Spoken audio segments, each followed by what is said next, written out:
Hey there, everybody. It is Wednesday, November 16th, 2022. Welcome to the NFL Fantasy Football Show presented by Subway. Try the Subway Series menu, your pick of 12 irresistible subs. It's me, your man, MG Marcus Grant, joined by Michael F. Florio and the specialist, cast of dozens, who help us put on this show each and every day, each and every week. And here we are.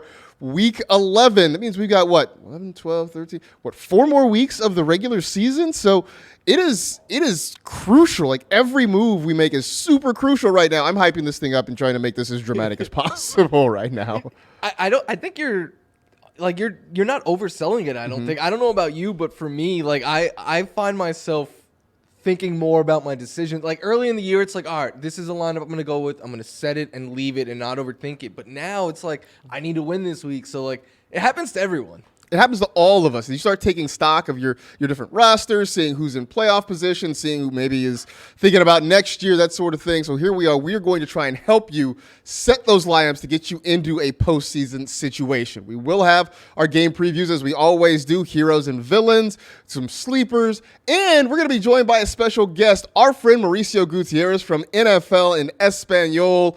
He's going to be down in Mexico and going to help us preview the Mexico City game between the 49ers and the Cardinals. That's actually NFL Fantasy in Espanol. I should make sure I get that right because, hey, those are our friends down there. They help us out with stuff. We try to help them out with stuff as well. But let's begin with some fantasy headlines. And the latest update to Cooper Kupp, not a great one for the Rams or for fantasy managers. Sean McVay announced Tuesday that Kupp will undergo surgery on his injured ankle and will be placed on injured reserve. Now, McVay did not say if Kupp would miss the rest of the season, but just being on IR means he's at least for the next 4 weeks.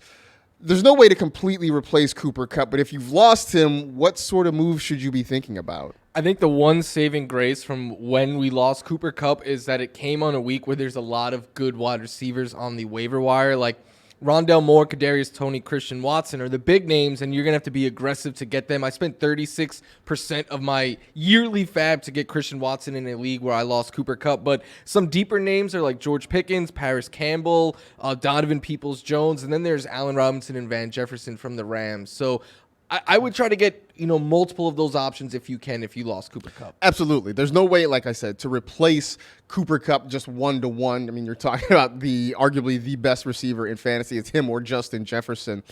And this is a time of the year where, look, if you've got fab in your pocket, there's no reason holding on to it. It's like having timeouts going into halftime. It just doesn't make sense. Go out, and if you have to spend a grip in fab to get one of these guys, it is worth it because time is running out. There aren't too many more swings to have here, so let's go out and get yourself a wide receiver if you've got to replace Cooper Kupp. In Philadelphia, some bad news for the Eagles. Tight end Dallas Goedert has been placed on injured reserve because of the shoulder injury he suffered on Monday night. We are losing tight ends at a frightening clip. We know Zach Ertz is done for the year. Dallas Goedert is out for at least a month, pending how well this shoulder recovers. Is there a tight end out there that you like to go get now? Yeah, similar with Cooper Kupp, like this is a good tight end waiver wire week. So if you lost Dallas Goedert, that's the one saving grace. Because again, you're not going to find a Dallas Goedert on the waiver wire right now. But Cole Kmet could be that guy, and he was still out there in a good amount of leagues. Greg Dulcich, Juwan Johnson, Cade Otton, and one that I really like, David Njoku, who was flirting with being a top 5 fantasy tight end before he got hurt. He wanted to play last week.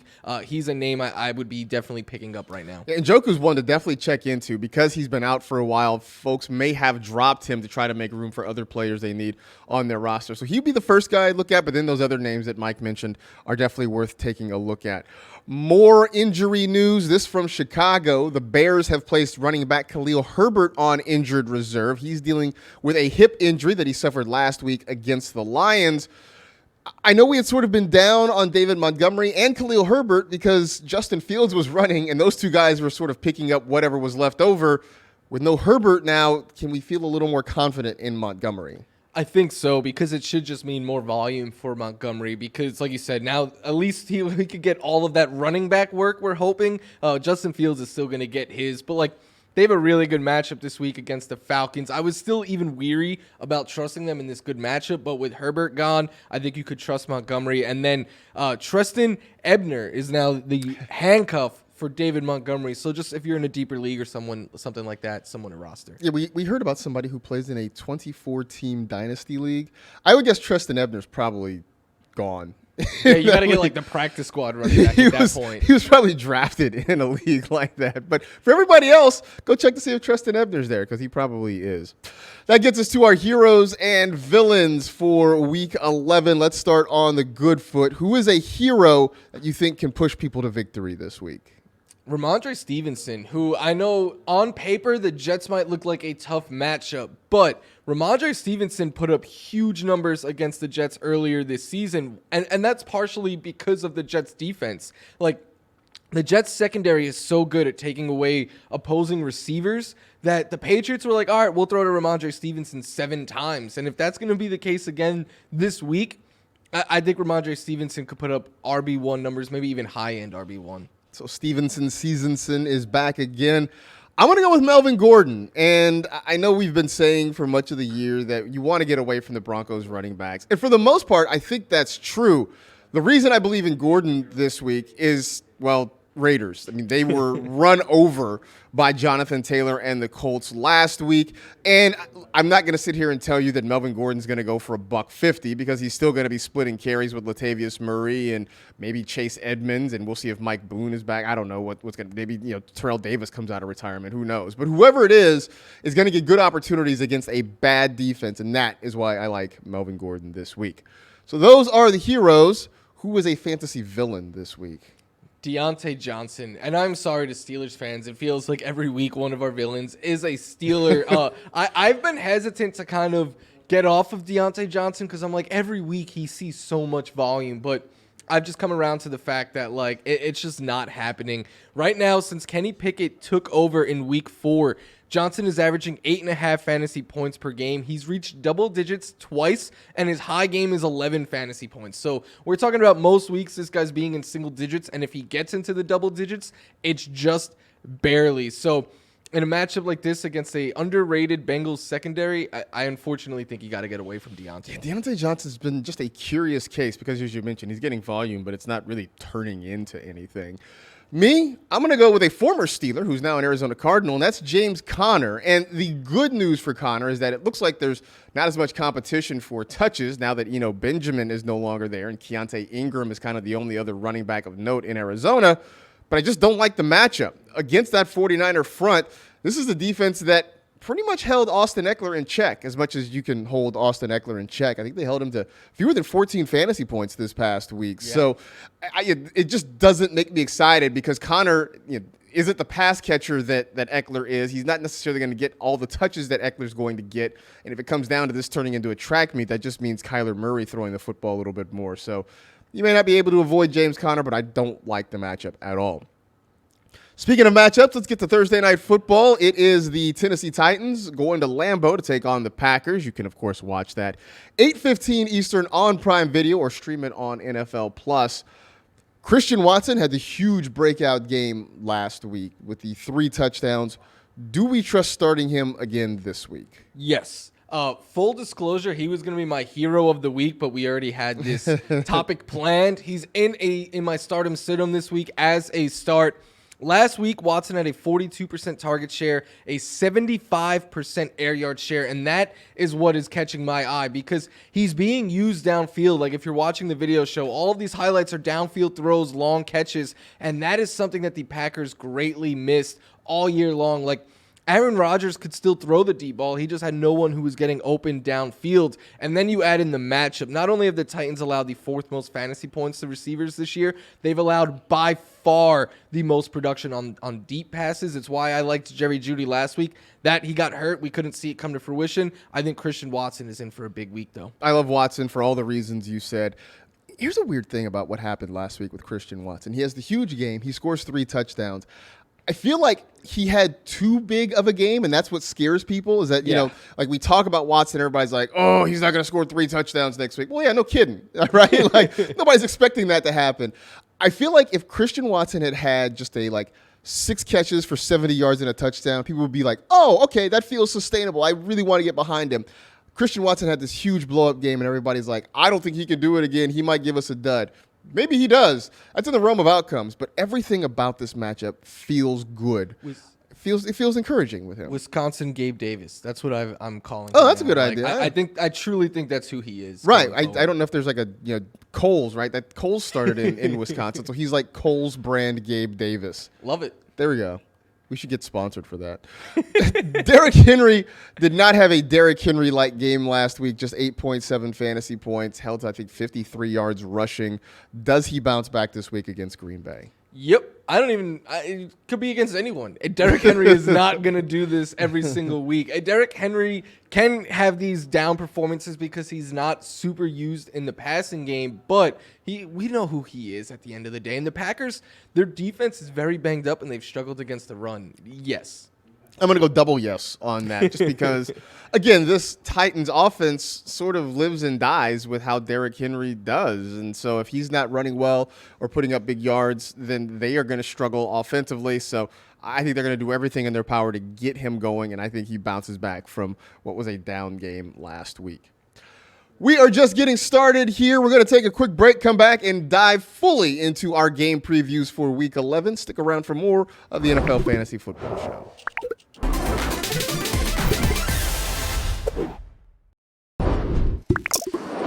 It's time for Look to the Data presented by Intel, another tasty nugget from the NFL research team. It's about Terry McLaurin and the difference with McLaurin with Carson Wentz versus Taylor Heinicke. Now, with Wentz as a starter this season, McLaurin's averaged just over 6 targets per game, about 3 3/4 receptions per game. I don't know how you get 3/4 of a catch, but whatever, we'll go with it.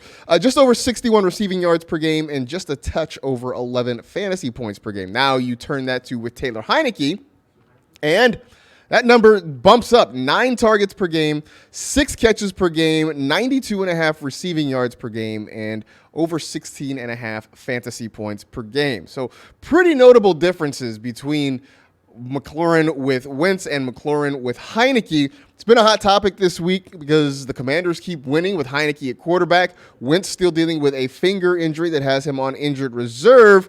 Plus, Heinicke just beat the previously undefeated Philadelphia Eagles. So let's assume that Taylor Heinicke gets to start again this week for the Commanders against the Houston Texans. Does Terry McLaurin get to at least 17 fantasy points?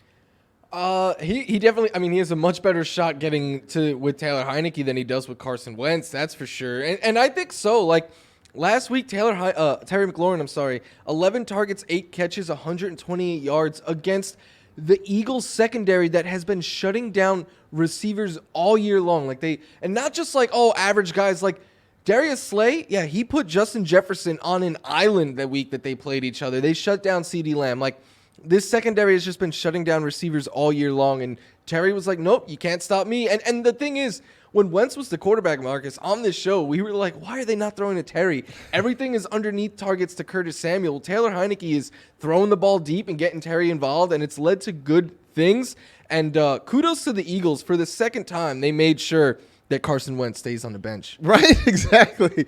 That's going to be interesting about what happens with Wentz whenever he's healthy and ready to go. But I do think that you're going to see McLaurin get at least 17 points.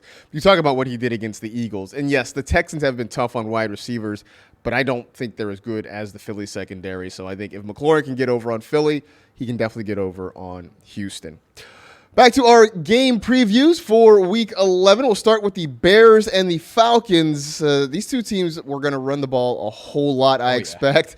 Anybody in particular you think is going to do a lot of that running? I think you go back to Cordero Patterson this week after last week's dud. This is just speculation on my part, but after missing over a month due to a knee injury and then returning, their next game was a short week in very bad weather on a very slick field. So I have to guess that factored into the fact of how little work we saw for Cordero Patterson last week. But now he gets the long week to kind of rest up and be 100% in a great matchup. Not only have the Bears allowed a ton of fantasy points to running backs, they really just allow a bunch of production on the ground, especially on outside runs, and even limited last week all of his touches came on outside runs. So I think Cordero Patterson is in for a very big bounce back game. Like C-Pat, I even sort of like Tyler Algier too, Yeah. just because they're still running the ball so very much. Panthers at the Ravens. I think you can go back and start Kenyon Drake again this week. Baltimore still wants to run the football, and I do think they're going to get some more of their pieces back. Mark Andrews is trending in the right direction, but this is still a run-first offense, and the Panthers are struggling to stop the run. And you mentioned last week that kind of sloppy, rainy game. Even then, Atlanta really did try to run the football quite a bit with moderate success. I'm not expecting it to be quite as bad weather-wise this week, so I think Kenyon Drake is back in play, especially for people in deeper leagues. Browns at the Bills. Buffalo trying to rebound from a couple of tough weeks in a row. Fantasy-wise, though, what should folks do? I think you should start Devin Singletary in this one. And it was rough to trust Singletary early on. And last week, I know 2 touchdowns and he still finished with just over 15 fantasy points. But this is more about the matchup as well. One, Singletary has been getting more involved, though, with at least 13 carries in 3 of his last 4 games. The Bills coaches and everyone are answering a bunch of questions of like, why were you not running the ball more last week? I think that's going to lead to us getting a little bit more of Devin Singletary this week. And then, like I said, the matchup, the Browns have allowed the 2nd most fantasy points per game to running backs. They've allowed a bunch of touchdowns, yards, everything. So I think it's a good week for the Bills running back. Last week, the Dolphins put up 3 top 15 fantasy running backs against the Browns. One of them being Alec Ingold. I have no punchline. Like that's the tweet, Alec Ingold. Commanders at the Texans. We just talked about Terry McLaurin and what he's been doing with Taylor Heineke, but I also think you can start Antonio Gibson because he's kind of become as close to a lead back as you're going to find in this Commanders offense. And a lot of it has to do with J.D. McKissick still being injured and Gibson seeing some more targets. There's some upside there, but also because the Texans just bad against the run. So if Gibson really is taking over the lead spot from Brian Robinson, who's been inconsistent so far this year, then I think there's a lot of opportunity, a lot of touches to be had, a lot of targets to be had. But also, if you're in a deeper league and you're looking for a flex, maybe think about Robinson too, just because the Texans' run defense has been about as awful as they come. Eagles and the Colts, which, last year this would have been like a Carson Wentz revenge game. Now it's just the 2 teams that are sort of glad to be rid of him, I think, at this point. A.J. Brown did not do much of anything on Monday against the Commanders. Do you expect a bounce-back game against Indianapolis? Yeah, he's A.J. Brown. Like, that's kind of all there is to it. And even though he didn't have a good game, like, that downfield throw from Hurts to A.J. Brown was a pretty throw. It was on the money. Just kudos to I don't remember which corner it was, but whoever just out-jumped A.J. Brown and got in front of that one just made a great play. But A.J. Brown is A.J. Brown. I think he'll be okay. I think he's going to be fine. He's going to get targets. He's going to be yards after the catch. He's going to do what A.J. Brown does, and I think he's going to be okay. I mean, you're not going to bench A.J. Brown, so, I mean, why are you looking at us sideways? Anything else that you think of note in this game? I think you could start Paris Campbell in this one. And in the last 3 games that Matt Ryan has started, Campbell has seen at least 9 targets. He scored a touchdown in each of them, and he's topped 18 fantasy points in all of them as well. And that includes a 26% target share, a 24% air yard share, and he leads the Colts in end zone targets there. And oddly enough, people don't really seem to want him off the waiver wire. I think that's because the 2 games before this big one that he had were duds, but that was with Sam Ehlinger. In all of the last 3 games that Matt Ryan has started, he continues to put up numbers. Those Ehlinger games do not matter if Matt Ryan is the starting quarterback. I think that's the point. Matt Ryan is the guy who's making this sort of thing happen. Look, it may not mean anything long-term for the Colts, but it means something for fantasy, and that's worth paying attention to. Jets and Patriots. I know you had Ramondre Stevenson as a fantasy hero of the week. On the other side, Michael Carter, now the lead back there in New York. Tough Patriots run defense. How much do you trust starting Carter this week? I don't love it at all. I think he'll be very volatile, especially because James Robinson could potentially see more usage now after the bye week, after getting more acclimated. I don't love either of the I prefer Carter over Robinson, but I don't love either of the Jets running backs. I'm starting Michael Carter in a league this week because of buys and injuries and the like. I'm not really excited about it. I think what helps is that I don't expect this game to be a blowout one way or another, so the game script should be favorable the whole time, but just the matchup and the usage makes me a little bit nervous. I am, however, a little more comfortable streaming Tyler Conklin. He had a really good game against the Patriots earlier in the season. We have seen him be fairly consistent. I mean, as far as fantasy tight ends go, he's getting looks, he's getting opportunities from Zach Wilson in the passing game, and more importantly, they are going to him down near the end zone. These are all the things we want out of a fantasy tight end. Understanding that week to week, it's going to be volatile, but a lot of things here are pointing in the right direction for Conklin. Patriots generally have not been very good against fantasy tight ends this season. We got more game previews coming up, including Rams and Saints, two teams that have underwhelmed but have maybe some interesting pieces that we can talk about. We will dive into that a little bit more coming up after the break on the NFL Fantasy Football.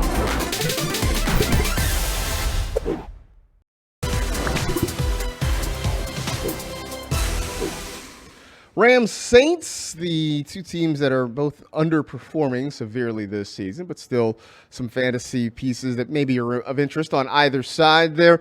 Alvin Kamara, not a great game last week against the Pittsburgh Steelers. Does he rebound this week against the Rams? Ask Andy Dalton. Because I think that's what it comes down to. The Rams have been really stout at stopping the run. So I think Alvin Kamara could get his, normal type game on the ground, but the reason he has those big blow-up games are what he does in the passing game. And Andy Dalton, the one saving grace he was doing was throwing the ball to Alvin Kamara. He hasn't been doing that the last couple of games. If that's not happening, I don't understand why we're not using Jameis Winston. I think Kamara may be a little bit better this week than he was last week, but I don't think you're going to see a huge game coming from him. And I do wonder about the quarterback situation there. Certainly nothing has been said out loud in New Orleans, but there's been a lot of chatter about whether or not they stick with Dalton or go back to Jameis Winston. And if they go back to Winston, then I think all bets are off when it comes to Alvin Kamara, because we saw how that worked out early in the season. Anything else that we should pay attention to in this game? Beware of every single Ram. All of them. Like the entire Ramily, even the mascot, everyone. Like you don't want these guys in your starting lineup if you don't have to. Like Stafford is still up in the air, but even if he plays, he's had one good game all year for fantasy purposes. The running backs are a mess right now. Like, I think Darrell Henderson is their best runner. I don't know who Sean McVay plans on giving the ball to, though, at any moment. Like, every week it's 3 running backs, and typically it's Akers, Henderson, and any random third running back that McVay feels good about that week. Then in the passing game, like, no Cooper Kupp. I think Allen Robinson and Van Jefferson are worth rostering right now to see what they can be moving forward. I don't want to just throw them in my starting lineup. And Higbee has been the one saving grace for this offense outside of Cooper Kupp. But the Saints have been elite at shutting down tight ends. They're one of the very best teams at doing it. So if you could sit all of your Rams this week, I would advise doing so. This feels like a huge opportunity for Allen Robinson, right? Like if they can scheme some things up, work him out of the slot the way they were with Kupp, maybe he salvages some value, but it's been bad, and there's not a lot of hope there for the Rams. Lions at the Giants. And I think you're streaming Daniel Jones this week. The Lions, well, I don't know if you've heard this before. Their defense is bad. And Danny Dimes has been pretty good at times this year, partially because he's running the football effectively. He's among the top 10 quarterbacks when it comes to rushing yards. And Detroit has been gashed on the ground by mobile quarterbacks. They've been beaten up by Jalen Hurts. They have given up some yards on the ground. They got run over by Justin Fields last week.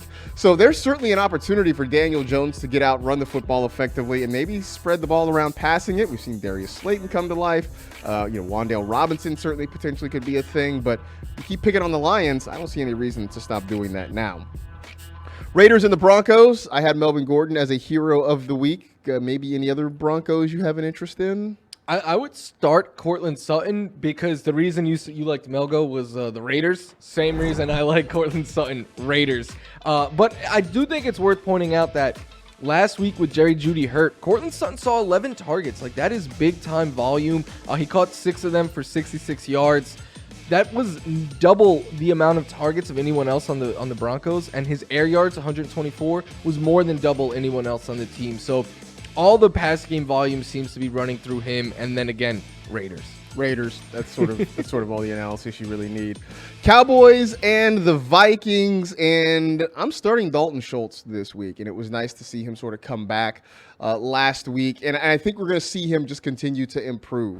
We saw him kind of dealing with an injury, trying to rebound from that. things were not going well when it was him and Cooper Rush on the field together. But Dak Prescott elevates everybody in this offense, and I think that's certainly going to help out. Plus, maybe it's just me being wish casting here and trying to get more tight ends after losing a couple to injury. But we liked Dalton Schultz before the season, and I think it's starting to come around again. As long as he's getting healthy, I think there are opportunities here in what might possibly be a high-scoring game between the Cowboys and Vikings this week. Bengals and the Steelers, longtime rivals in the AFC North. What's worth talking about for this one? I think you could start Tyler Boyd this week, and Tyler Boyd has shown that he has a safe floor with Jamar Chase out. He's been putting up double digits every week, but we know the ceiling is much higher than that.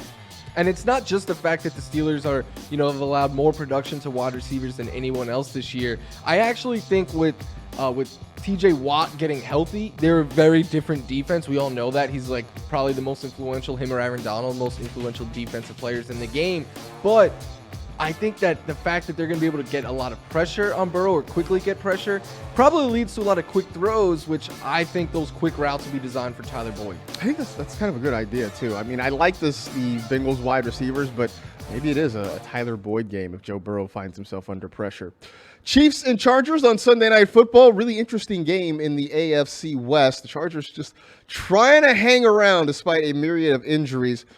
But I'm going to go with a Chiefs running back as a sleeper, and that's maybe not the one you think. I'm going with Jerick McKinnon.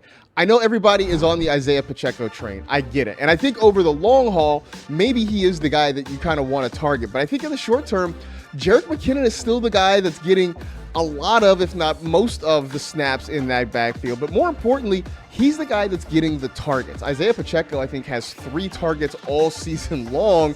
And I think you pointed this out earlier in the week, Mike, that what you got from Pacheco as a running back, McKinnon got you just on his 6 catches alone. Yeah. That's before you factor in any yardage or anything like that. So I think as long as that continues, McKinnon is probably the one you want. Weirdly, and I looked at this, I haven't checked the updated roster percentages, but certainly on Tuesday afternoon before waivers had run, Ronald Jones was rostered in more leagues than Jerick McKinnon. I don't understand it. People are hyping up Ron, like, oh, he could be the runner. We haven't seen him all year. We haven't seen him all year. And look, you know how I am going to defend my USC guys to the death. Like, we can let the Ronald Jones dream go. Like, it's just short of, I mean, it's going to take 2 or 3 guys getting hurt or something in that Kansas City backfield before he gets a chance. And somehow he was on more rosters than Jerick McKinnon. And I'm in the league where I don't have Lenny this week. I have a couple of injuries at running back. I picked up Jerick McKinnon, and I plan on starting him. I think he's the way to go. So, anyway, that goes through our game previews for most of the games. There's still one more game that's going to be played on Monday night in Mexico City. And to help us preview that, we're going to have our friend Mauricio Gutierrez from NFL Fantasy in Espanol. That's coming up after the break on the NFL Fantasy Football Show.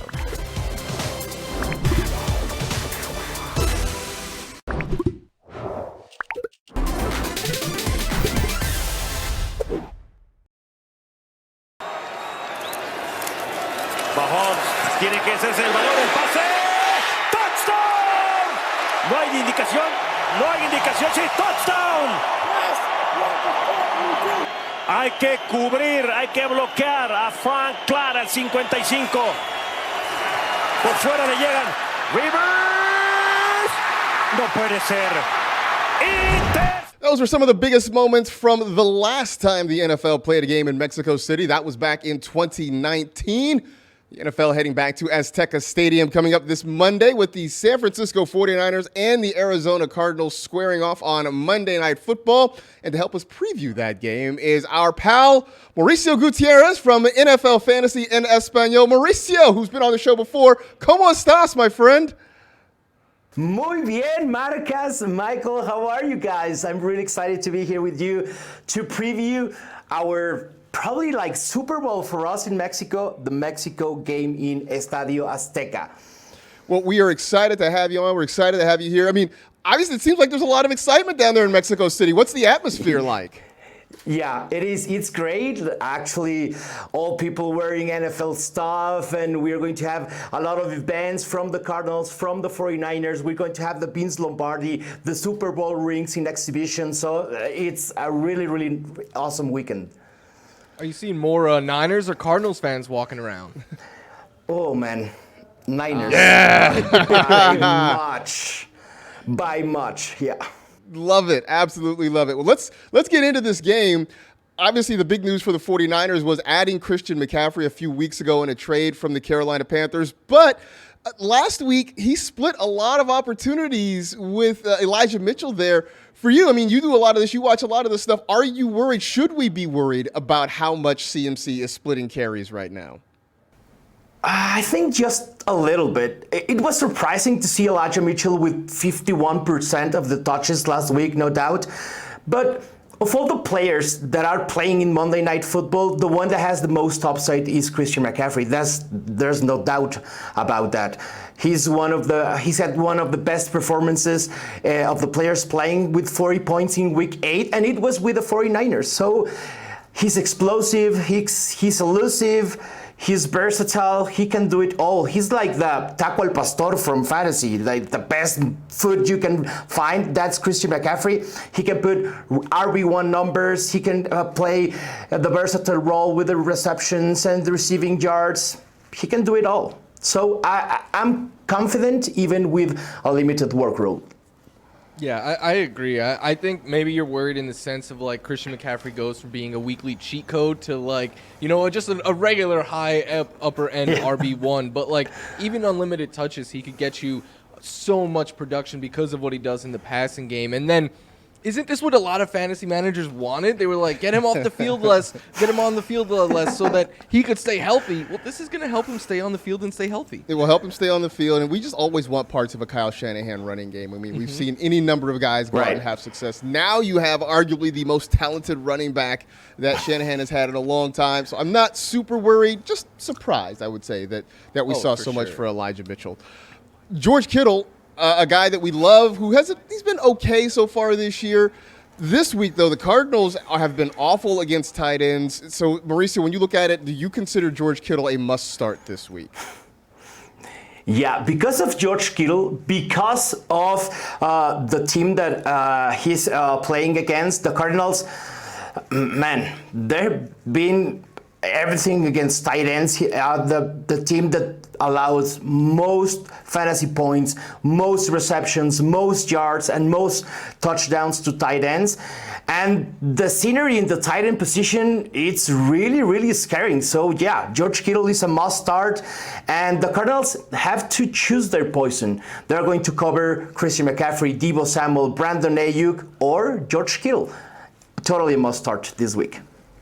Yeah, I agree because of everything Mauricio said. I mean, it's the Arizona Cardinals. Plus, he's a tight end. Like, what are you gonna pick someone up off the waiver wire and play him over George Kittle? I don't think so. Well, especially in a world where we keep losing tight ends. Zach Ertz is gone. Dallas Goedert is on injured reserve now. So if you've got a tight end who's halfway productive, like hold on tight and hope that everything's gonna be okay. But George Kittle's absolutely a must start, I think, for me this weekend.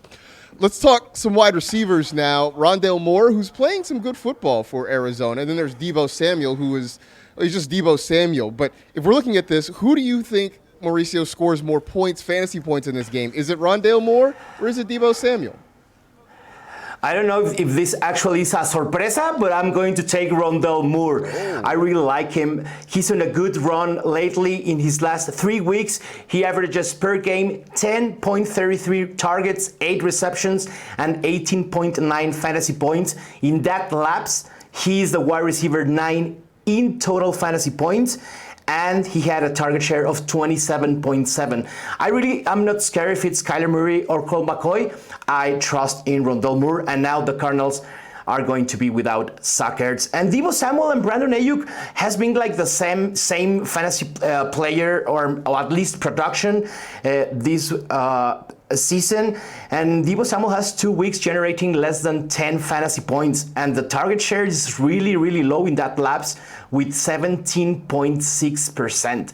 That's not what you want from Deebo Samuel to produce. Yeah, I thought I'd be on an island on this one, but I'm with Mauricio here. I'm going with Rondale Moore, who's been playing really, right? He's been playing good football. Deebo Samuel hasn't been. I still think Deebo is someone you could start each week, but he's been more volatile than he has been last year. Rondale Moore is just consistent as it gets right now, and then like like you said, no Zach Ertz, to me, that only means more volume for Rondale Moore. So I guess I'm on the island here, right? Because I'm gonna say Deebo Samuel. And look, everything you guys have said about Rondale is right, and everything you say about Deebo being inconsistent, that's all correct. But I still think that of the two, he's the guy with the higher ceiling. That when Deebo has those big games, there aren't a lot of guys that can compare to it. So I just have this feeling. Call it just vibes, right? As the kids would say, it's just vibes. I just have this feeling that somehow the Niners are going to get Deebo a lot more involved this week, and maybe he has one of those big blow-up games. Want to look ahead, though, right? We got you. We want to talk about what the rest of the season might look like, Mauricio, and we want to talk about some fantasy playoff heroes. Playoffs start in most leagues in Week 15, so 15, 16, 17. If you have a guy that you think can get people over the hump and help them win a championship, who do you think that might be? One of them, we thought that this running back was going to be a league winner in August. And then in September, we were like, oh, probably it's not going to happen. But it's going to happen. Travis Etienne is a league winner. I think what happened last week is only a slump. 11 carries, 45 yards. He's the clear lead back for the Jaguars in every situation. And probably someone desperate with a bad record is willing to trade him because of the bye week this week. And the Texans game on Week 17, man, that smells fantasy championship all the way. Florio, I'm going to go with Derrick Henry here. ETN is a great pick. I love him. And if you're in a spot right now where you feel comfortable about making the playoffs, try to get Derrick Henry on your roster. I'm not saying he's a buy low coming off of one bad game or anything like that, but this is the kind of player that you want when the fantasy playoffs get here. He gets the Chargers in the first week of the fantasy playoffs. They've allowed the second most fantasy points to running backs. Austin Eckler even came on our show and was like, yeah, running backs have getting it against us. So we know Derrick Henry has a monster ceiling in that game. Then in the semifinals, he gets the Houston Texans, who allow by far the most production to running backs, and who Derrick Henry routinely goes off for like 35 fantasy points every time he plays them. So on those 2 weeks alone, you're probably getting to the championship. And then the Cowboys, they're ranked middle of the pack against the run. They don't scare me at all. I think Derrick Henry, along with Travis Etienne, going to win a lot of people fantasy titles this season. All right, well, I'm going to switch and talk about a wide receiver. And you mentioned the Cowboys. I'm going to look at CeeDee Lamb, who I know has been sort of up and down, but last week had the huge week for fantasy managers against the Minnesota Vikings and against the Packers, rather. And I still think, though, that CeeDee Lamb has a lot bigger days coming. I mean, this is a guy who runs a ton of routes, gets a ton of targets. I think you're going to see him get a whole lot of work. And 2 of the 3 matchups are great with the Jaguars and the Titans. That one in the middle against the Eagles seems like maybe it's a little bit concerning, but one, it's a division game, so these 2 teams are going to be familiar with each other. Plus, we just saw Terry McLaurin have a pretty good game against the Eagles on Monday night, so it's certainly not out of the realm of possibility. I came into the season thinking that CeeDee Lamb was a dark horse to maybe be the wide receiver 1 overall. That's not going to happen, but I think he's going to remind you about how potentially good he can be. Mauricio, is there anybody else? You have one more guy maybe you think could be a playoff hero this year? Yeah, another wide receiver, and it's Amari Cooper from the Cleveland Browns. Another player getting a bye this week that comes from a low-scoring week. And from week 12 and for the rest of the season, this offense is set to have a bump with Deshaun Watson as their QB. And Cooper is the wide receiver 12 in air yards, the wide receiver 17 in receiving yards, and he has been responsible of 45.4% of the Browns' total receiving yards and touchdowns. That's huge. And I really think that Amari Cooper could win some leagues this year. Yeah, it's amazing because we were both, you and I, Mike, were both out on Amari Cooper at the start of the year. We've had to sort of change our tune about that because he's been really good this year, no doubt about it. Yeah, and he's still one of those receivers who like brings a very high ceiling each week. So he could get hot and win. We've seen him do it before. He could win plenty of people their weeks. Absolutely. Well, Mauricio, we appreciate you coming and hang out with us. For folks who maybe don't know where to find your work, where can they?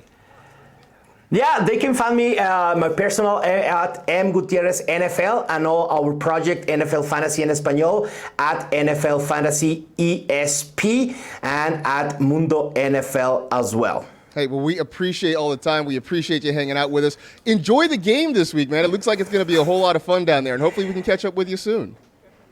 Yeah, of course, man, and muchas gracias. Really appreciate the invitation. All right. Well, hey, that's Mauricio Gutierrez. Be sure to check him out on Twitter and elsewhere. We will take a quick break, and we come back. We got your Week 11 sleepers coming up next on the NFL Fantasy Football Show.